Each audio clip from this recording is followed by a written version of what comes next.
Eggnog.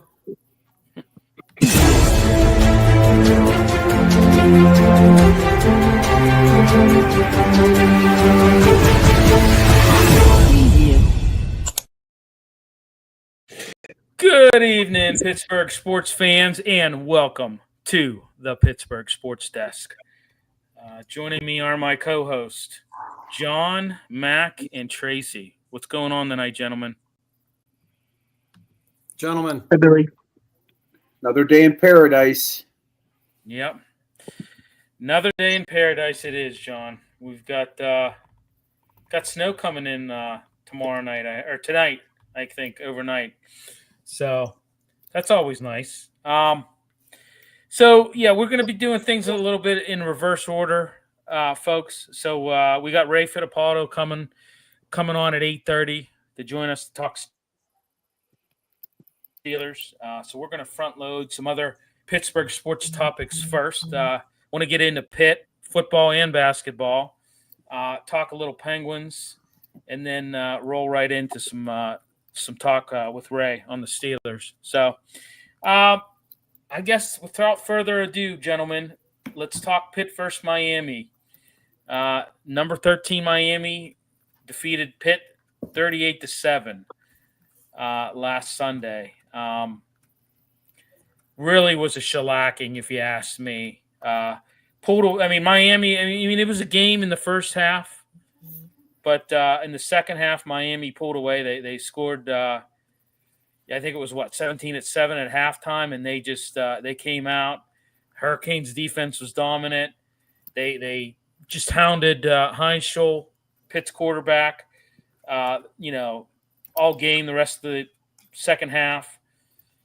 Panthers offense just 229 yards. So let's say you guys, John. Well, look, they're just not as good as the top tier teams in the college football are. They got beat pretty handily by Notre Dame, and Miami, for all their warts over the decades, they came in here and they were just far superior, and they showed that from the get-go. I think the way Pitt finished their season, I think 8 wins, pretty not bad, but just they're just not. They don't have the talent. They just don't have the talent and the size to stack up against better competition. It's funny because I heard Doran Dickerson talking about this on the Fan a couple weeks ago. He used to walk on the field, and he said he would go over and he would go look at the team that he was playing, and he would notice sizably the difference in the players. He knew that when he went over to the opposition and got real close to them and could see, hey, they're bigger than us, that they were going to be for a long day. And they just are. They have, they first of all, they're the U. They're in Florida where there's a ton of talent. And, they have that reputation that, that certain players want to play for them. And it's a fight, as we are learning in the new era of college football. If you don't have the NIL money, right, and Pitt doesn't have the NIL money that a Miami has, they don't have the NIL money that a Clemson has, that other teams in the SEC have, a lot of teams in the Big Ten have. It's going to be hard. It's going to be hard to go out and find talent. And they just don't have as much talent that they would need to get to a 10-win season. And once we go round robin about the recap of the game, I want to get into to their record, 8-4. I want to see I just want to get into it, see if it's exceeded your guys' expectations or not. But Mac, what do you think of the game? Well, I don't know the pure definition of shellacking there, Bill, but I have a good feeling you hit it on the head. It was 38-7. Miami doubled them up in yardage. They controlled the game from the beginning all the way through the end. Carson Beck spread the ball around. He's a good one. Targeted the hell out of Malachi Toney. He caught a ton of balls. Historic day for him. Yeah, 13 catches, 126 yards, 2 touchdowns, One receiving, one passing. How about that? Yeah. Well, I think they actually had him throw 2 or 3 times, if I recall. Yeah.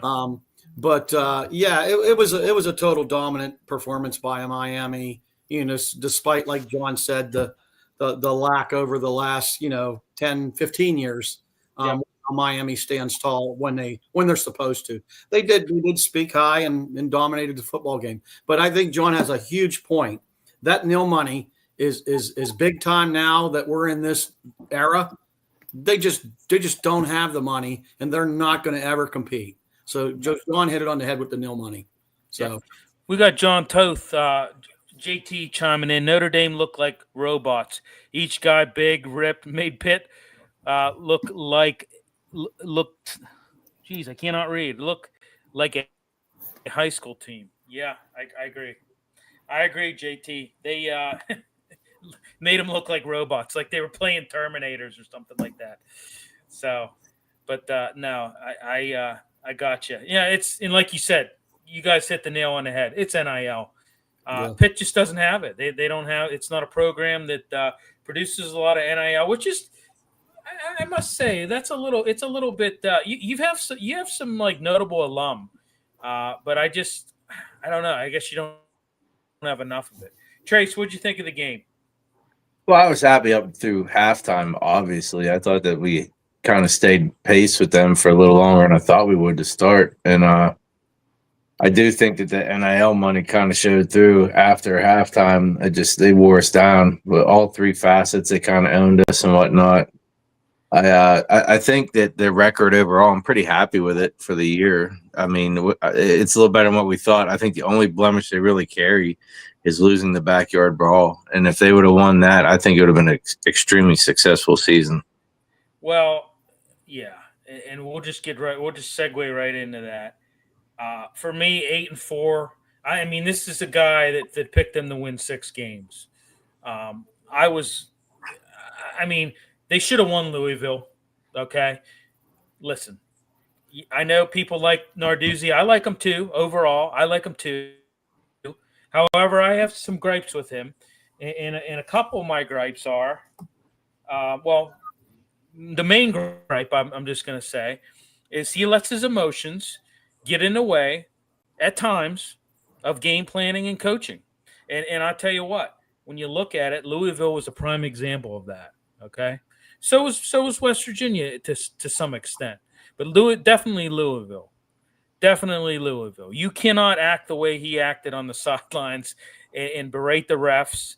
I mean, yes, there were bad calls, but I mean, good teams overcome bad calls generally, right? I mean, honestly, this team could have finished 10-2. I think. I expected them 6 wins at the start of the season. I did, but 8-4 is pretty good. That exceeded my expectations. John, what about you? What, for Pitt's win total? Yeah, expectations. I mean, look, an 8-win season's okay. I can't expect more, right? I don't expect more. Again, we're talking about 10 years ago, this is a different topic. Nowadays, and I hate to beat a dead horse. It's how much money do you have to buy the best talent you can possibly get a hold of? It's not about recruit. It's a different type of recruiting. It's a Steinbrenner approach. Yeah, right. It really is. I mean, right. I mean, you have, and again, what's the commitment to? Now it's a bigger commitment now from your alumni base than it used to be, right? It's now you've got certain alumni that can just give you, right? Phil Knight can give Oregon virtually whatever he wants, right? There's just people out there that are, Michigan a couple years ago, they were like, how much money do we need to put, Barstool Sports guy, what's his name? Dave Portnoy, right? How do we get to, I remember him going on social media, I'm going to get with these famous alum and they're rich and we're going to figure out a way. And guess who won the national title a few years ago? Michigan. Michigan won the national title because they put together a group of super rich alum. They got money together and they put together a roster that's, that was good enough to win it all. So 8 wins, sure, I'll take it. Would you like to see 10 and 11 win seasons? Absolutely. Will that happen? The other thing I'll say, and this has been a big topic the past week, these super conferences. Look at Texas A&M. Right. Look at their schedule in the SEC. Who did they have to face? Outside of Georgia, they didn't get a good LSU team this year. They didn't have to play Alabama.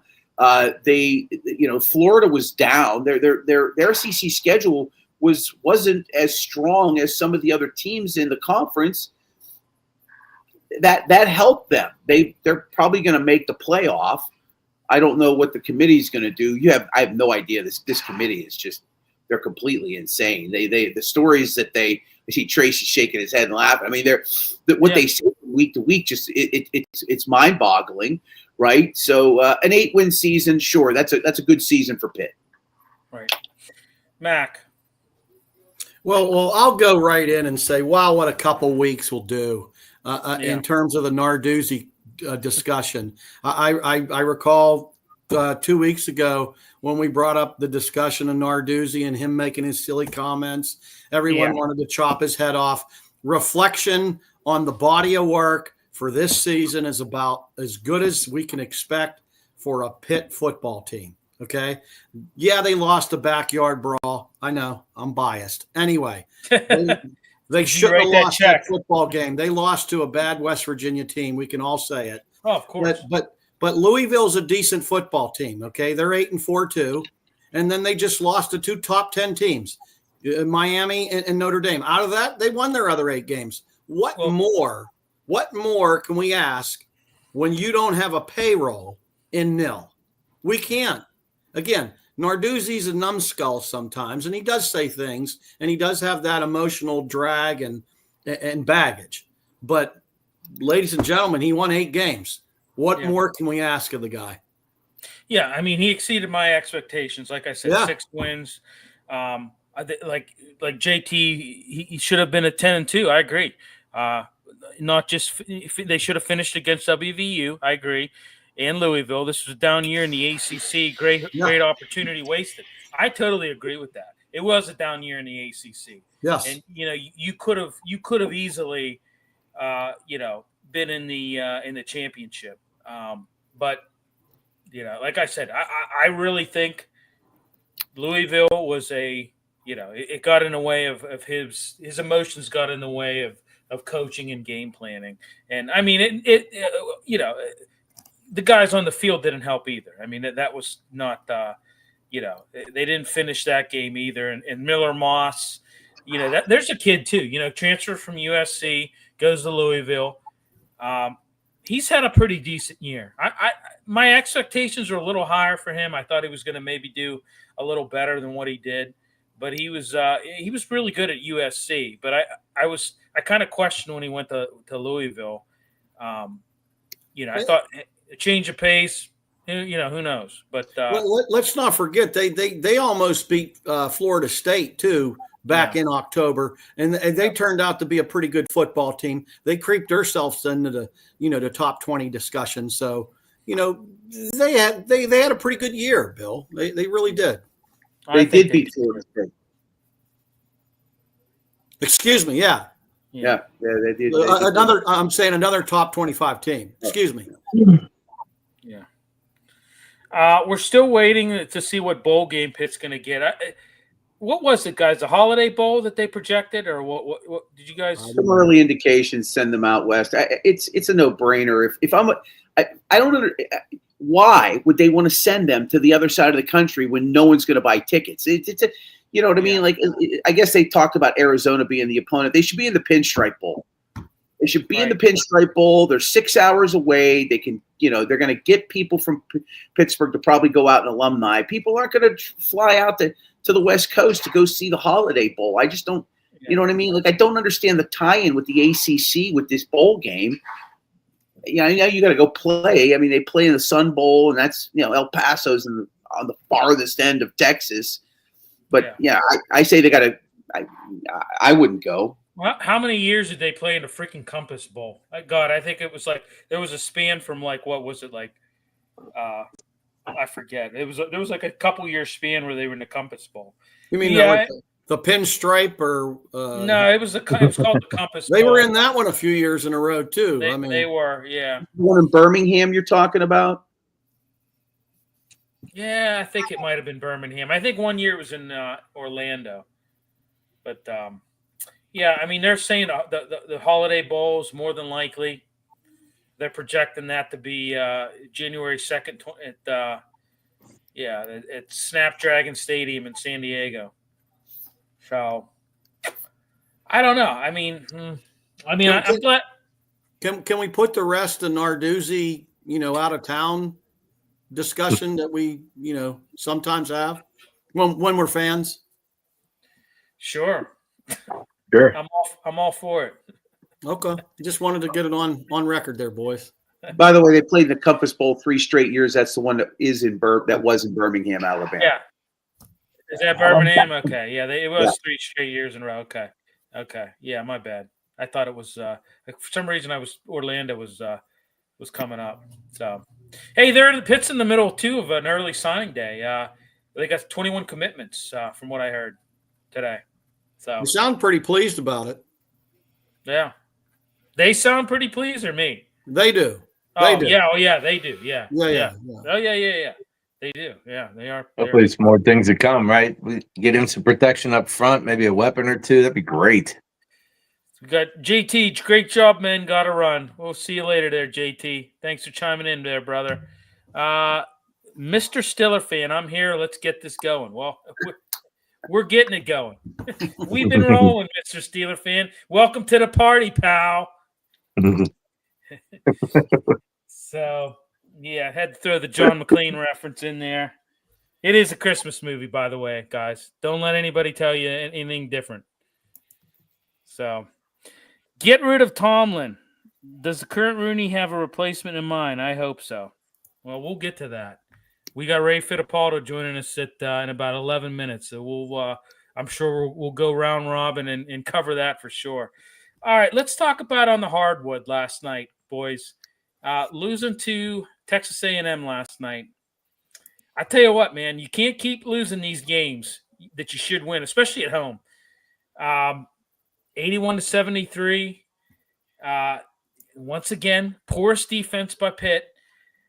Texas A&M opened up with a 10-1 run, led 35-33 at halftime. It was close at halftime, but that Pitt took its first lead in the second half, took its first lead, and then you get a 16-0 run by Texas A&M, 16-0 run. I mean, you're just not going to win like that. Just not going to win like that. Shooting was awful. I don't know. It's just. I don't know. I don't know what to say. It's going to be an up and down year for Pitt basketball. Let's say you. What do you think, Mac? Well, I mean, I think it's the same song and dance. Corin's the guy that drives the train on this team. He doubles out. I mean, let's give them credit though. They did beat Ohio State. That was a good win. Yeah, they nipped them. So they came back and did this. But they have decent guard play. Those guys can shoot. Minor and Dunning. They produce. They have the last 2 or 3 games. So. They're doing what they can, but again, another bad loss, to be honest with you, on the Texas A&M game. They just ran away with it in the second half. I mean, well, they allow these teams to go on these runs. Yeah, and you don't, and then, I just, it was you let the game slip away. Just over a minute left. I mean, they're up 10 by 10, and you're trying to foul guys. Okay, that a team that they were for free throw shooting. They were 20 of 22 at 91%, and you're trying to send guys to the line to slow everything down. But you've got a team that can shoot free throws. So you know what? It's gonna be tough. Going to be tough to win that way. John, what did you think of Pitt on the hardwood last night? I watched 10 seconds of the game. I have no interest in this program. I have no interest in Jeff Capel. I think the experiment after 8 seasons should come to an end. I have no idea. I have no idea what his buyout is. I think we might have talked about this briefly a couple weeks ago, but the program just has no appeal to me personally as a fan. Right. They've seen better days, as crazy as that sounds, and those better days didn't result in anything more than a regional final appearance. I'm just very disinterested. And again, battling it out with these top programs to find good talent. And it's not to say you can't win. It's just that outside of and I think they're 5-4 right now. I think that's their record. Yes. To 5-4. I mean, what are they going to be at the end of the season? I doubt if they're 500. The ACC schedule is never easy, right? Yeah, and I have no idea who's on their ACC schedule. I'll take a peek at it at some point, but no desire to really follow this team. No interest in it. I think once the university gets to their assessments at the end of the year, maybe they can figure out a way to bring somebody else in. But I don't even know if that'll matter. Yeah. Well, they've got lost to the Bobcats, there, John. Yeah, they lost to the Bobcats. I mean, yeah. How do you lose the Quinnipiac? I mean, we talked about that a few weeks ago. How the hell do you? I mean, just unbelievable. You got Hofstra rolling in, on Sunday at 4 p.m. Hofstra, aren't they the Flying Dutchman, or did they change their name? I thought they were the Flying Dutchman at one. That's what Bill Hillgrove said last night. So I didn't watch the game. I listened to it because I just love Curtis Aiken and Bill Hillgrove. It's just, I don't know. They're just it's just better listening to it. I think they paint a very good picture. Let me tell you that they paint a Picasso every time they announce Pitt basketball. Let's hope that doesn't mimic the December 7th of the past, because yeah, right.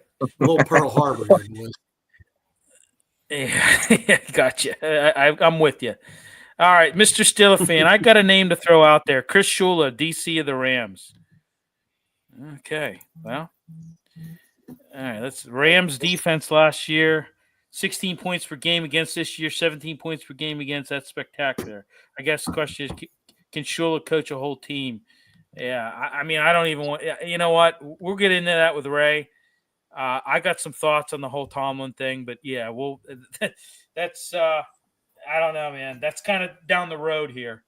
So happy Wednesday. Hey, everyone. Hey, Daniel. Hope you're doing well there, brother. All right, let's talk Penguins, guys. Last night, shellacking of the Philadelphia Flyers. And hey, listen, I got to say this, we're on this network here, and they happen to be, it's a wrap. They happen to be from Philly. So, Matty B said he likes, some healthy banter. Well, we gave it to him last night, okay?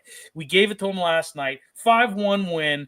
I'm going to tell you right now, it's always good when they pan the camera to the crowd and you see a drove of Flyers fans heading for the exits. You know you're doing something right. You know you're doing something right. God, guys, just so dominant last night.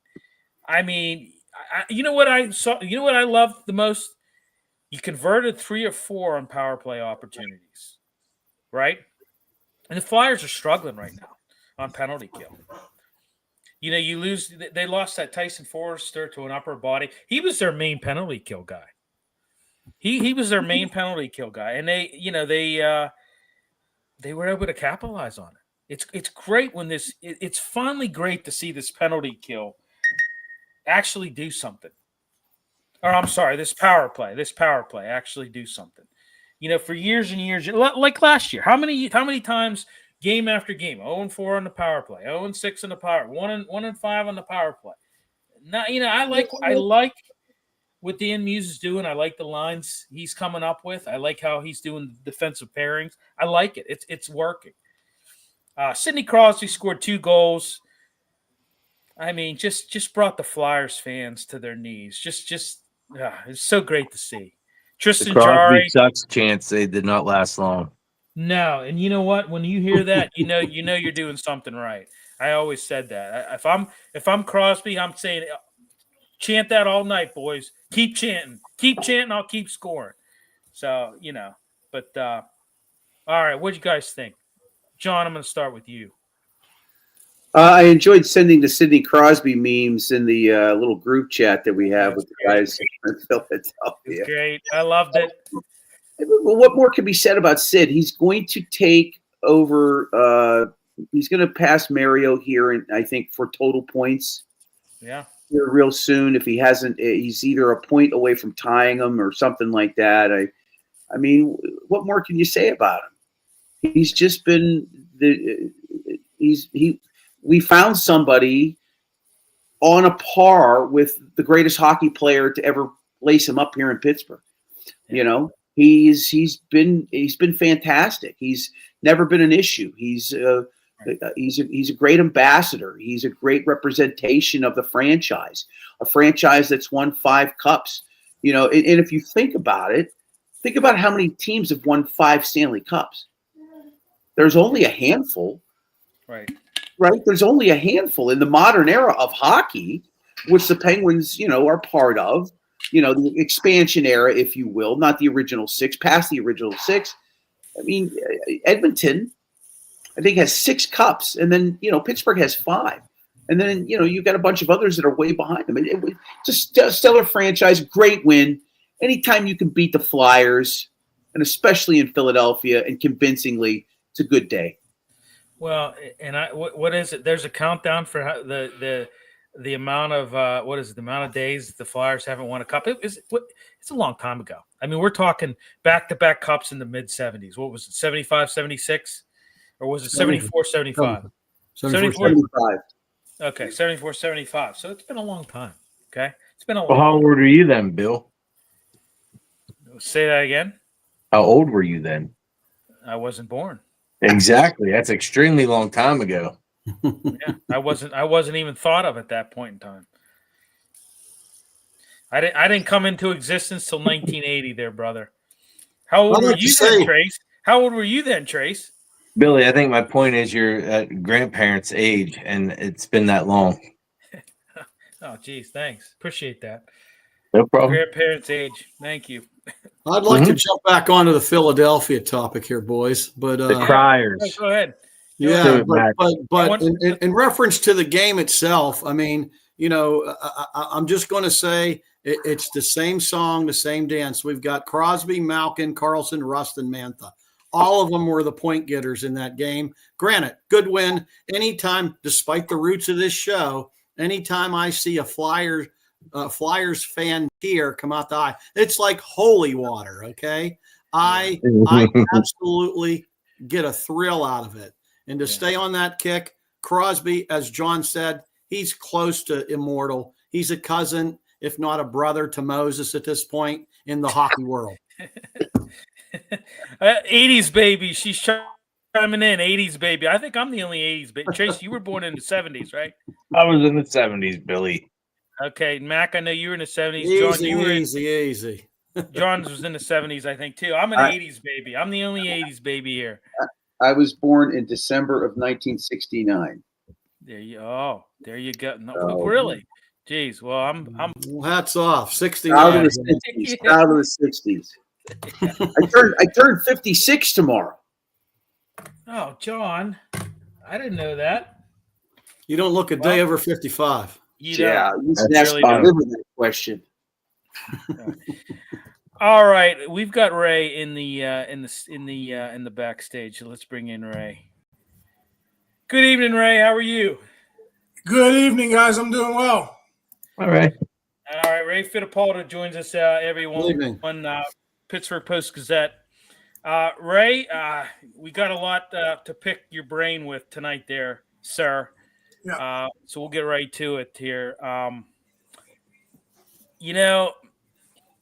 a little Adam Thielen. Let's start off with that, Ray. I'll start off with my questions here.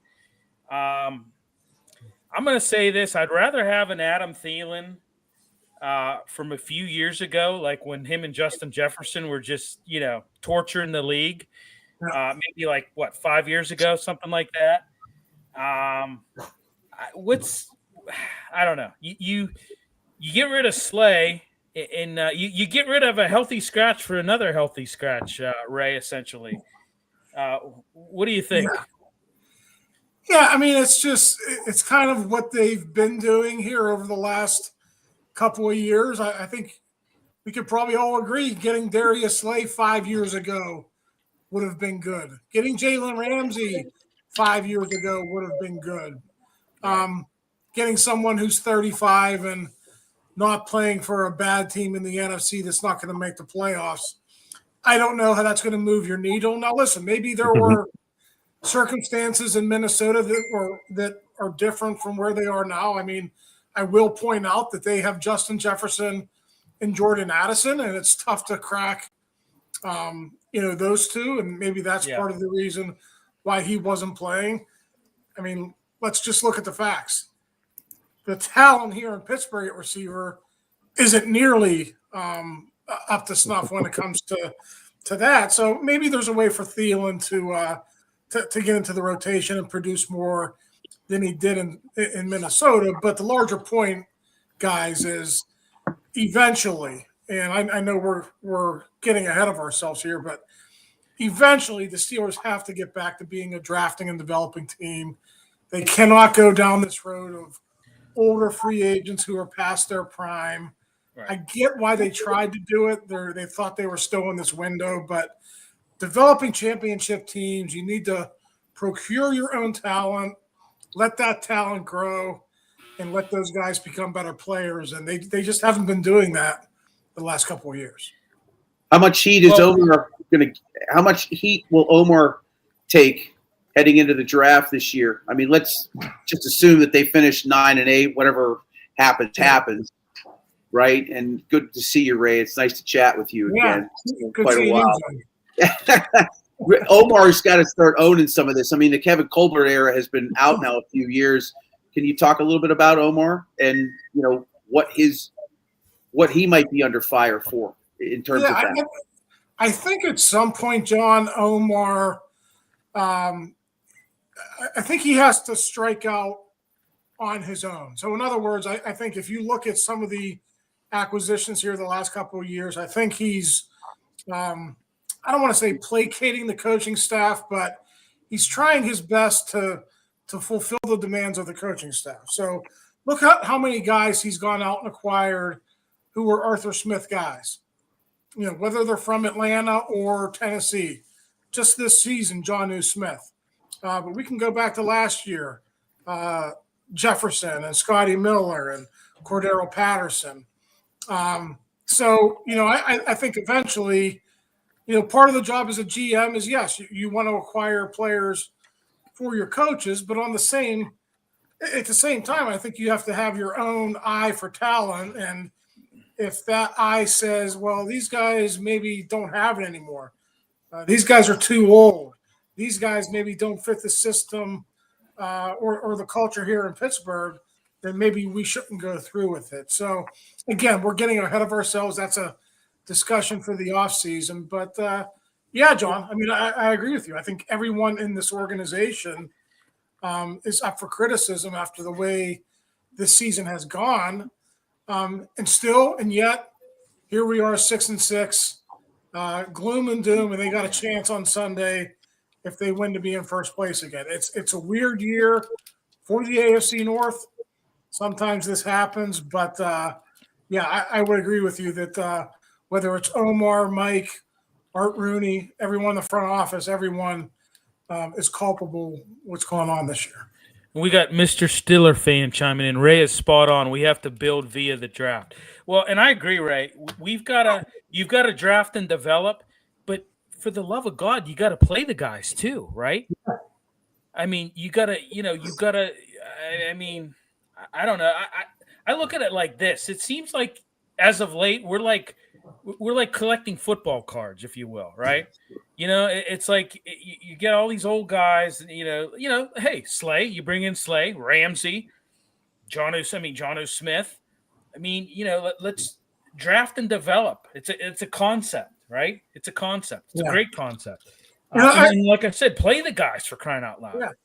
And I think they do that at some positions. I think you could point to offensive line, they do that. I think they do that on the defensive line.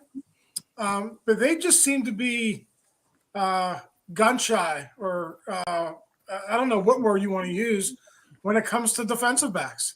They don't seem to be comfortable drafting and developing defensive backs. Think of all the guys they've brought in over the years. Like even Minka came via a trade. I know it was Minka's second season. Yeah. Minka comes via a trade. We just mentioned Slay and Ramsey. I mean, how many retreads have Patrick Peterson? How many retreads have we seen over the last couple of years? And, you look at what's going on in different cities, and I know, the Ravens aren't having a great year, but Ravens went out and got Wiggins. They've drafted young safeties, Hamilton and Starks. So, even if you're not comfortable with your evaluation, sometimes you just got to say, hey, we have to be committed to it. We have to try to develop the guys that we like in college. So, defensive back, it's one issue with defensive backs. I think certainly you can point to the receivers not developing the way they did under Kevin Colbert. And we can get into the whole Pickens discussion. I'm sure we will, but it seems to be position specific with the way they draft and the way they attack free agency. And like I said, eventually I think that has to change. I think they just have to get back to the ways that they used to do it. It was successful, and I'm not saying you don't roll with the times or you don't adjust on the fly, but what they've been doing the last couple of years just doesn't seem to be working. Yeah. Trace Mack, go ahead. Go ahead, Mac. Well, I'd like to ask you something, Ray, in terms of the Tomlin thing. I know we're going to get into it pretty heavy. However, excluding management and media and, more importantly, fans, we heard them yelling on the last game. What are you seeing as an insider, more as on the player side of the, looking into their eyes, their emotions, their actions? Are they looking at Tomlin and saying, is this our leader? Yeah, I think they're definitely looking at the coaching. And you guys, I'm in the room, but the way media is nowadays, you guys have eyes on the same thing I do. I think everyone saw TJ Watt at the podium the other night, just out of answers. Yeah. The last 2 weeks in Chicago, I asked him a question and he was like, we don't have the answers. And it's very telling to me that that's where they are right now. And it's not just TJ, but it's other guys who just aren't able to figure out why things are going bad right now. And I think eventually that points back to the coaching. Now, everyone in that locker room is still going to tell you they believe in Mike Tomlin. Aaron Rodgers said it again today. That's why he came here. That's why a lot of the free agents come here. They want to play for him because they've heard the stories from around the league. It just seems like this year and the last couple of years, and you look at what the Ravens did last year to them, 220 yards in the regular season, 299 on the ground in the playoff game. The 299-yard game sparked all the offseason changes. Okay, they make all these changes, and here we are talking again about a run defense that couldn't stop a nosebleed against the Bills. So, yeah, I do think the players are looking for answers. They're looking to Tomlin, and for whatever reason, this year, Tomlin, Terrell Austin, a bunch of new defensive coaches on that staff, they just haven't had the answers to turn this around. Now, maybe one or two games you can point to the Bears game. Yeah, they stopped the Bears running game. They stopped Jonathan Taylor. That's true. They do rise up and do it every once in a while, but it's not consistent. It's not like it was back in the day, 2008, 2010, under Dick LeBeau, where, if you gave up 100 yards rushing in a game, the guys came into the locker room on Tuesday pissed off that they did that.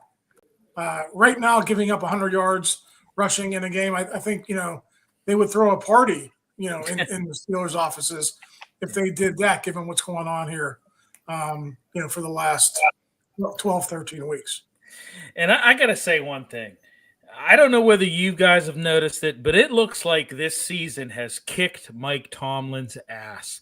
He looks like he aged about 5 years since the start of the season. I don't know. I mean, maybe is anybody else seeing that, or it just? Well, we talked a bit in our post game a few weeks ago, Ray, and you had to be there because it was the Indy game. You're at every game. I don't even know what I'm saying. We actually grabbed his post game presser and had it on our post game show. And I'm going to tell you right now, he looked like a man that was relieved he had won that football game, Ray. Nonverbal for me is really big. Like, I'm looking at his face. I hadn't seen that in Mike maybe ever. And, there was a lot of pressure going into that game. And they're all pressure packed, but his post game presser I thought was telling. Because, I could just see just the expression and just the relief, if you will, that they had won that game. And they were convincingly in that game. But it's just an observation I have seen. Yeah, I just wonder how much Mike regrets some of the preseason comments that he made about the defense, just because he looks very foolish now looking back. I mean, their entire offseason was geared around acquiring Jalen Ramsey and Darius Slay, having those guys man up on the outside, play press coverage, and lock down and play a different defense than what they have the last couple of years. And that whole thing was dead within a month.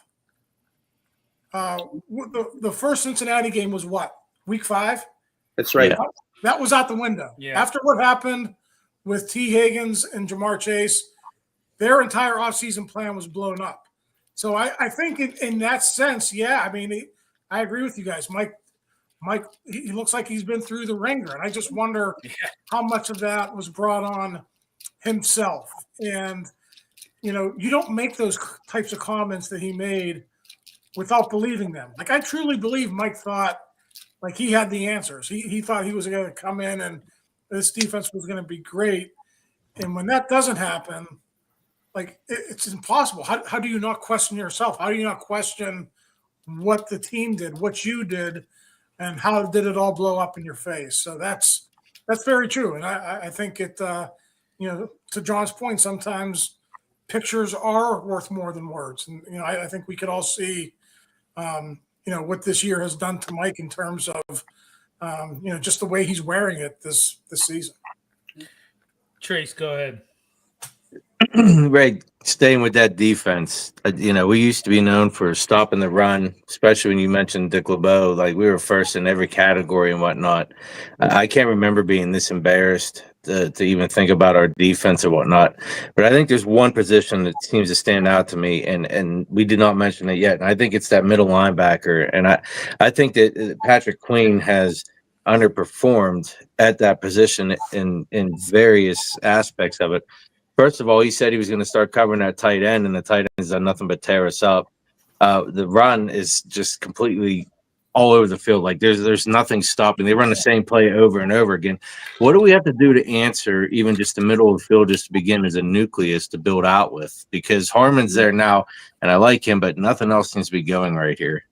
Yeah, I thought, and I think the Steelers thought, and Terrell Austin talked about this in the summer.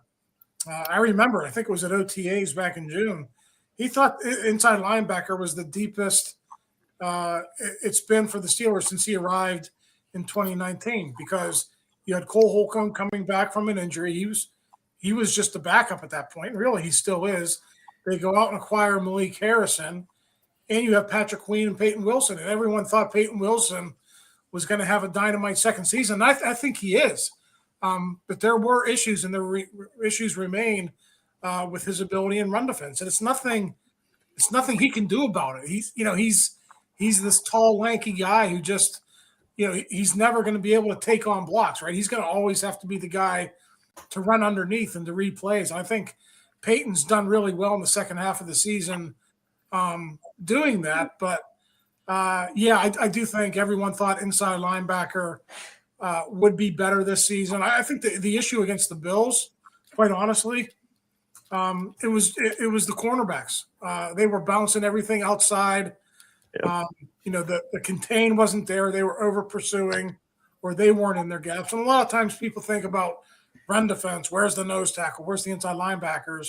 But a lot of that was on Joey Porter and the other corners not being in their gaps and not playing, the defense with the integrity that they needed to play it with. So it's the same old story with this team. 1 week it's Patrick Queen, the next week it's somebody else, and the next week is Keanu Benton. That's just been the story of their season. Inconsistency on offense and defense. That's been the story of the 2025 season. Well, and I'm going to say this. I thought the first half against the Bills was decent. I mean, right? I thought Yeah, I thought it was decent. I thought, it's kind of started getting bad because the offense just couldn't get anything done, right? Right. I mean, so Ray, I got a question here. Freiermuth, 13 snaps, 0 targets. I mean, you've heard things. I mean, I've heard things that, hey, he's better against zone instead of man-to-man. They've been facing a lot of man-to-man coverage this year. I mean, you've also heard he can't block in the running game, and that's a strike against him. Right. What's going on here? I think it's a combination of all that stuff. I think there's truth in the running game thing. I think Darnell Washington is obviously the better blocker. He's 6. I mean, he probably outweighs Pat by 60 pounds, and he's just put together physically in a different way. And that's just the way it is. And I think we have to say that Arthur Smith, I touched on this before. He has a certain comfort level with players who he has coached in the past. And he coached Jonnu Smith in Tennessee and Atlanta. I think that's the reason that Jonnu Smith signed with the Steelers in the offseason. And, obviously Mike Tomlin doesn't have an issue not playing his top paid tight end. If Mike Tomlin really had an issue with it, I mean, we're in week 13, guys. He would have stepped up and said something by now. So right. It's Arthur, it's Mike, it's everyone. And, I just wonder how this sits with the front office. Pat Freiermuth is on a 4-year, $48 million contract, and he's playing 13 snaps a game. His numbers are way, way down. And this is a guy that we know is capable of producing in the NFL. He produced as a rookie with Ben Roethlisberger. He produced last year. I know it's been up and down with him with the quarterbacks after Ben left. His numbers weren't always consistent, but we know this is a guy who can produce, and it just doesn't seem like right now he's a very good fit for Arthur Smith's offense. Yeah, I want to follow up on that because I actually wanted to ask Ray about Pat. Why not? And again, just spitball in here. Why can't they use Jonnu in some sort of more wide receiver role, either a 2 or just splitting him out and getting Pat more involved in that capacity? Does that make any sense to you? I'm just at this point at 6-6, and again, you're paying him top 10 tight end money. He can produce for you. Is that something that's feasible? Maybe. Yeah, I think Arthur is very tied to his personnel packages. It's not uncommon. I don't know if you guys pick up on this on television, but from where we are in the press box, it is not uncommon for 4 guys to run off and 4 guys to run off on every single play. That's the way he does things. And it's almost like he has too many toys to play with. So, how do you feed all these mouths? I mean, that's, other than DK Metcalf, and I think they've tried with DK. That's a different conversation. That whole offseason acquisition hasn't worked either. But they at least try to get him targets. It hasn't been fruitful for them, but they try to get him targets. Everyone else, I mean, they're not really trying for Pat. It's just sort of what Aaron's going to throw to the open guy. That's what they always say. And I think that's good. Early in the season, Aaron wasn't turning the ball over. And, that formula was helping them win games. Now, they weren't prolific, but they were good in the red zone, and they were doing enough to win football games. And the last couple of weeks, it's just been nothing's gone right on offense, and I think all these things are being magnified. Pat's numbers, Jonnu's numbers, Calvin Austin, Roman Wilson. None of these guys are producing, And, I think because they're losing right now, because the offense was so bad against the Bills, it was so bad against the Chargers, I think all of this is just coming to light now. But really, when you look at it on the whole, it's been a season-long problem. Yeah. We got a comment here. Do we actually – go ahead. Go ahead, man. I'd like to jump in on this Jonnu Smith marriage. I know their names are Smith, but is there a reason why we're targeting this guy? He's got 30 catches for 190 yards. I mean, he's averaging numbers like a running back. Yeah. I mean, at this point, you would think that Arthur Smith would see the writing on the wall. We saw this last year with Cordero Patterson, then, right? Like they were married. They were married to playing him no matter what, and it was a season-long thing. And Cordero was actually productive before that ankle injury, and then things went downhill. With Jonnu, it's almost like he was never. When did Jonnu flash? Like the only time Jonnu flashed, and I think this play was more Aaron than anyone else, was that scramble touchdown that they had against the Bengals in Week 5, where Jonnu got the touchdown. Other than that, what I remember about Jonnu this year, and I can't remember the game exactly, but twice early in games, either the first play or the first series, he was open. He didn't come down with a catch. And I again, forgive me for not remembering the games, but it's happened within the last 4 to 6 weeks twice where he was targeted early. He was open downfield. Was that the Chargers? It might have been the Chargers game, yeah. And maybe the pass from Aaron wasn't perfect, but it hit his hands, and he should have come down with it. Yeah. And there was that other one. I think it was like on the 20-yard line going in the score, and Aaron missed him. But it was a play that a good receiver or a good tight end makes. So it's the same thing. Roman Wilson, Calvin Austin. It just doesn't seem like they're all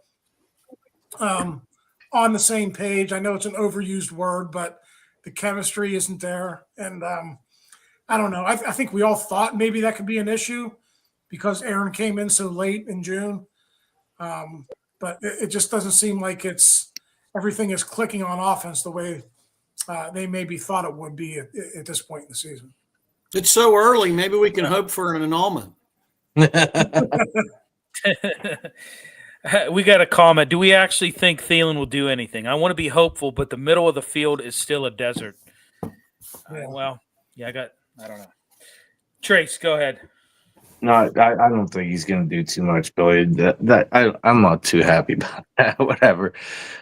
Geez. My goodness, left tackle, Ray. You and I talked that earlier in the season. I'm pretty happy with the right tackle and whatnot, but with Jones going out, I'm sad to see him get hurt and whatnot. But I'm not sure he's played to the level we actually need him at. Do you think they're going to try to retain him, or do you think they're going to try to improve that position here moving forward in the offseason even? Yeah, I mean, it's going to be one of their biggest offseason questions that they have to answer. And, it's unfortunate for him, and it's really unfortunate for Omar and that scouting staff. Because I just wondered, did they see enough of him to make that determination if you're going to pick up that rookie option? Now, I haven't looked at it in the last couple of months, but I want to say like picking up a rookie option on an offensive tackle is upwards of 18 or 19 million a year. And to me, I don't know if Broderick has played to that number. Now, you can make an argument. He's young. He's going to grow into it. They'll sign him to a second contract, and he'll actually be an above-average NFL starter. But I don't think you can make the argument after 2.5 seasons that he's an above-average NFL starter. I think he's been a below-average NFL starter. So you would be betting on the upside there. And I'm sure, I know this for a fact, they wish they had an entire season to evaluate him. They don't have that anymore. And now when you bring on the uncertainty of a neck injury, he's not coming back this season. Those things can be tricky. Look what happened to Ryan Watts. Ryan Watts, he also had a neck injury, and it was determined over the offseason that he can't play football anymore. Now, I'm not saying they're to that point with Broderick Jones, but my point is neck injuries can be serious and they can be tough to come back from a medical perspective because it's such a delicate part of the body. So that's just that's a long answer to a very complicated question. I'm sorry. Ask Mike. Go ahead, Ray. It's going to be a bear for that front office to work through that this offseason, I think. Hey, real quickly, T.J. Watt was not at practice today. Anything on that, Ray? Did not participate? If you guys remember, I think it was on the telecast, he came hopping off the field late in the game. He got stepped on. So I don't think it's anything major, but probably a bruise or something along those lines. So if he had a broken bone in his foot, he wouldn't be playing. So it's probably a bruise or just some discomfort there. But I think he'll be good to go for Sunday. All right, Ray, I've got a question. So 2/5 of the top 5 DBs to start the season did not make it through the season. Obviously, Slay's no longer with us. Thornhill as well. I mean, is this just what is this? Is this just a failure to evaluate talent or I mean, what is it? I mean, here's another thing. Ramsey, he's a freaking outside corner. Why is he not playing free safety more? I mean, they brought him in, right, to play all 3 positions. To me, he should be a free safety at this point. I mean, if anything, it would freaking extend his career, for crying out loud. And I think that's what's going to happen. Now, I'm not 100% convinced it's going to happen in Pittsburgh, but I think that's certainly the way for him to play another 3 or 5 years in the NFL. I think he's a really good free safety. Unfortunately for the Steelers, they eyeballed him as still being a good outside corner, and that wasn't what transpired for this defense here this season. But in one way, hey, let's credit Tomlin and Austin and Ramsey for recognizing that, because I think the safety position has been solidified here in the second half of the season. They got tons of other issues, but I don't know about you guys. I don't really have an issue with the way Jalen Ramsey or Kyle Duggar has played here since they made that move about a month or so ago. I like Duggar. I like Duggar a lot. But my point is, like I said, 2/5 of their top 5 DBs are no longer with you. Is this just to me, it's a misevaluation of talent. I agree with you. The offseason moves that they made failed, and I think you can blame Omar Khan and Andy Weidel. I think you could also blame Mike Tomlin, because I think Mike Tomlin has a big hand in the entire offseason, not only the scouting the draft process that we all know about because he's at every pro day, he's at the combine, he's front and center and all that, but he's also front and center in the free agent evaluation and who they try to sign there as well. So I think your point about collecting football cards is actually a really good analogy of what's going on here, because Mike always says, well, when they sign these guys and inevitably we ask them about their ages, and he'll say read their resume, and so it's like read the back of their football card. Right. They were great from 2016 to 2021 or 2022, but what are they now in 2025? I think. And that's what I said about the whole Thielen thing. Hey, love the guy. Loved him 5 years ago. Loved him more 5 years ago. How about that? I mean, now not so much. I mean, it's just kind of, I heard Aaron Rodgers talk him up today. They were interviewing Aaron Rodgers, and he said, about the whole NFC North. I know, this is, and I think they play in some golf outing every year at Tahoe or something like that. Yeah. So, I just, I don't know. This is just, I don't know. Guys, anybody else have anything? Well, I would like to say, in reference to the toy thing, you mentioned that earlier, Ray. In reference to Freiermuth, he has to surpass half the guys that are getting this playing time, like Smith and Austin and Wilson, and maybe even a Washington thing. I don't understand it. I don't know if there's just this Smith just does not like him. He won't play him. The guy's obviously younger than most of these guys and can produce far more than any of them. I just don't understand it.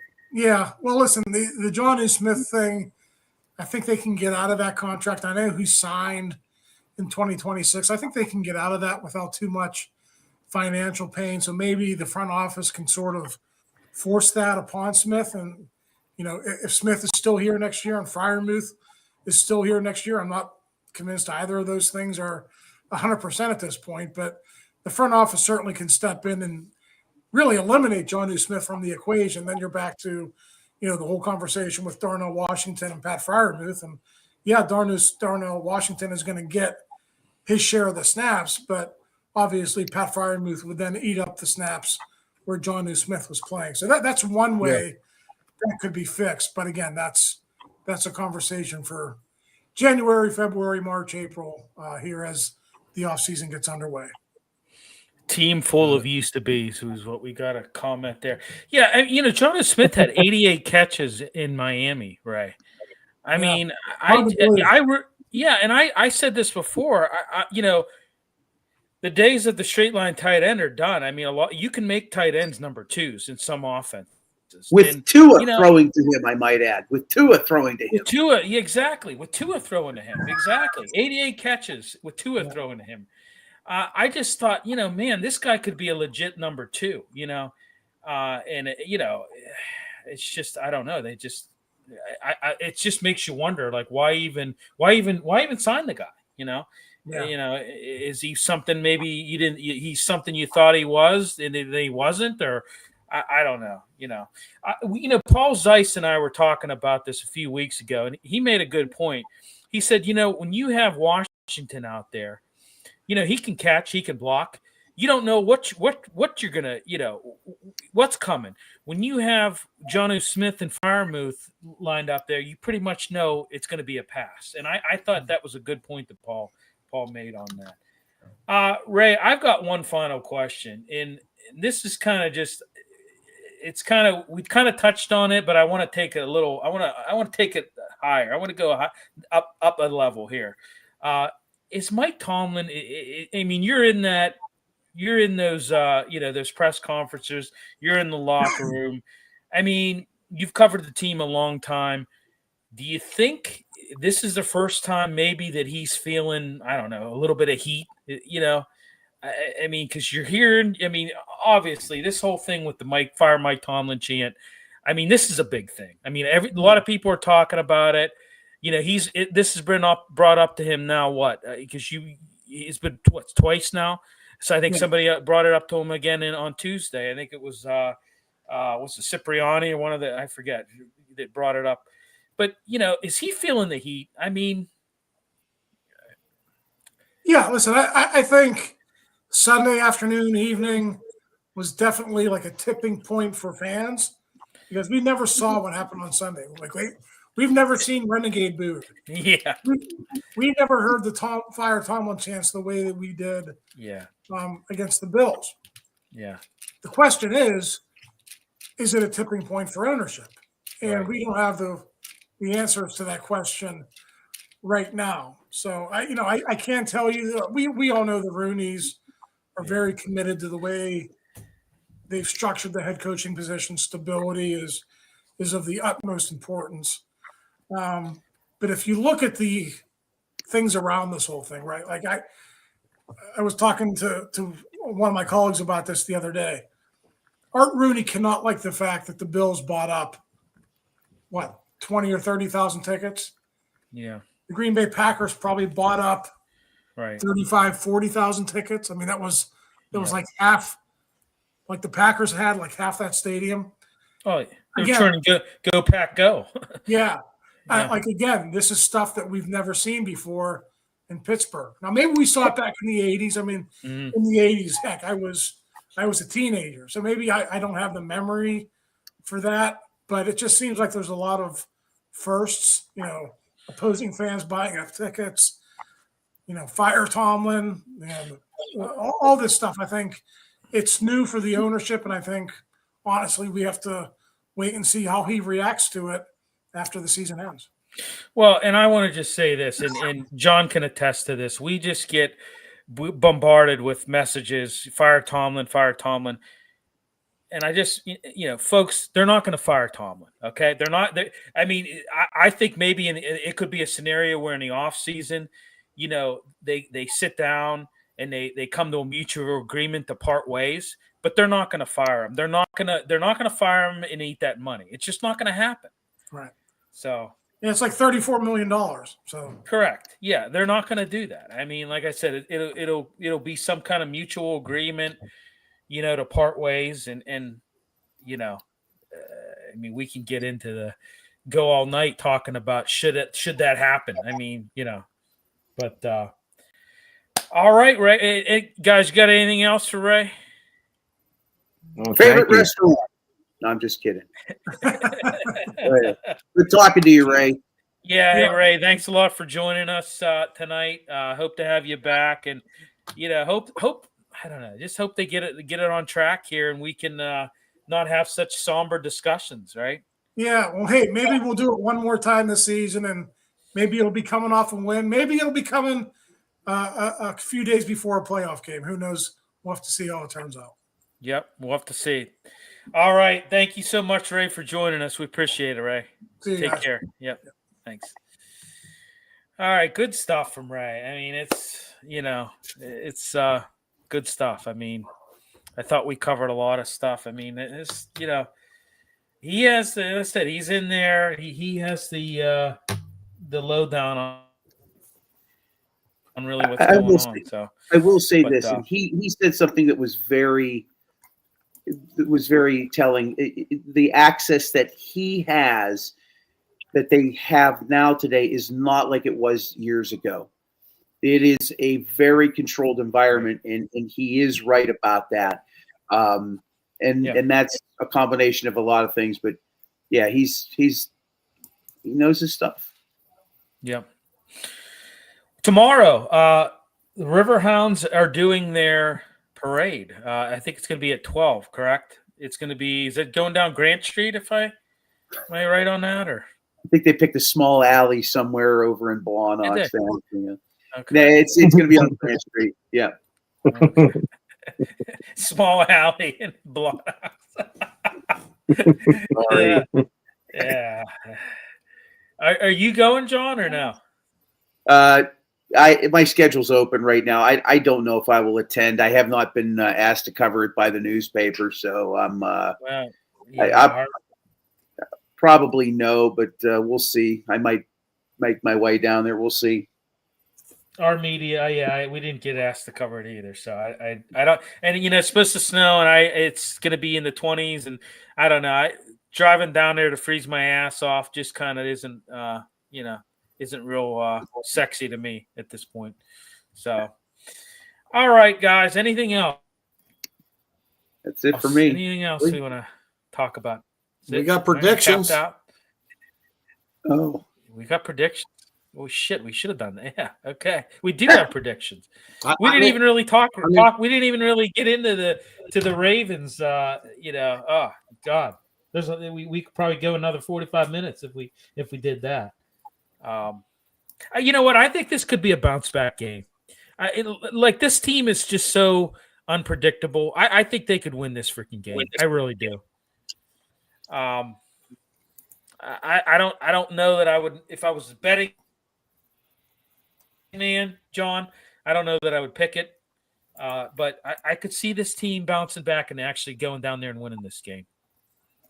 So, I mean, the 5.5 is an interesting number for sure. I think it shows Vegas's take on this current Steelers team. I think it really just relies. This is going to come down to, can they stop the running attack, right? Can they stop Baltimore? I think Baltimore's game plan is simple: just give the ball to Derrick Henry as humanly possible, and see if they can stop them. And if they can't, what's to say that they're going to lose by 3 touchdowns on Sunday, right? That's really what it comes down to. Can we stop them running the football? Yeah. Well, in recent years, Henry has had an issue fumbling, and we forced some fumbles this year. I'm not saying that that's going to happen Sunday, but you know, I mean, I don't know. Yeah, I think if Henry gets cooking, I mean, good night, Irene. I think it's going to be a long day at the office. Well, I'd say this on Derrick Henry. He's having. I've never seen such a solid season put together. That's absolutely not getting the credit it deserves. The guy has over 900 yards. He's averaging 5 yards a carry. Yeah. I mean, I know the Ravens aren't a good football team right now, and we could say that convincingly, but he's having a very solid year, and no one's talking about it. He's coming into us when we're not exactly stopping anybody on the run. Well, maybe after this weekend we'll talk about it, Mac. Hey, Mac, we couldn't stop Chase Brown. That was in a Cincinnati running attack that was averaging 57 yards. Right, the Bills ran the same play. The Bills ran the same damn play. But I mean, what are you going to do? You know, they didn't even hide it. They came up with the same snap count and ran the same damn play. Right. No, I'm with you. We do got to hope Lamar Jackson was out of practice today, just for the record. He's still limping around with that ankle. Yeah. They might have to run 2 plays.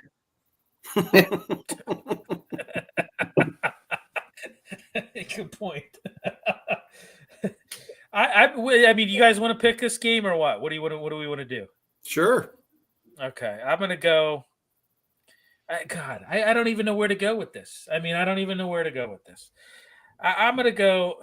God, I hate to do it. I'm gonna go 28-17 Ravens. Tracy. 12-9 Ravens. 12-9 Ravens. John. I'm going to say 23-7 Ravens. Mac. 7. Wow. 7. Oh, man. I'm going to go 24-10 Ravens. Oh, God. So there we go. So, yeah.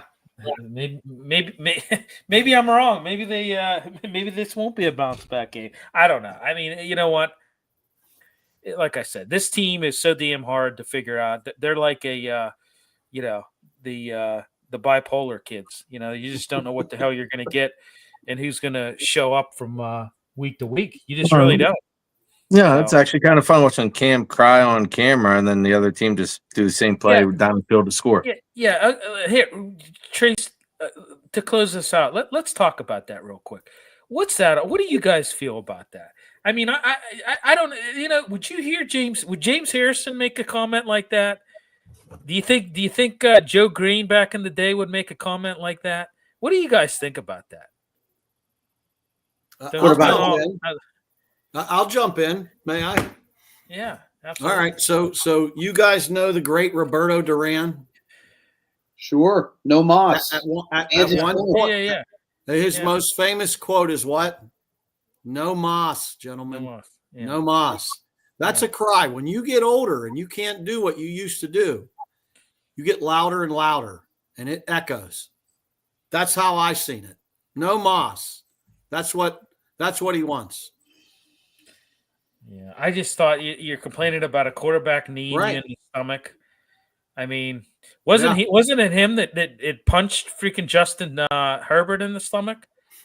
I put the video out. I saw several of these. There were videos on Monday by some people. That's why the internet is always forever.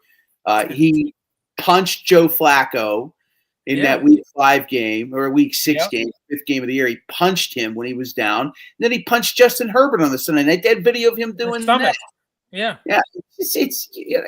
Please stop. And then on top of that, on bunch of video of them showing what had happened, like leading up to that, the first headbutting between the two.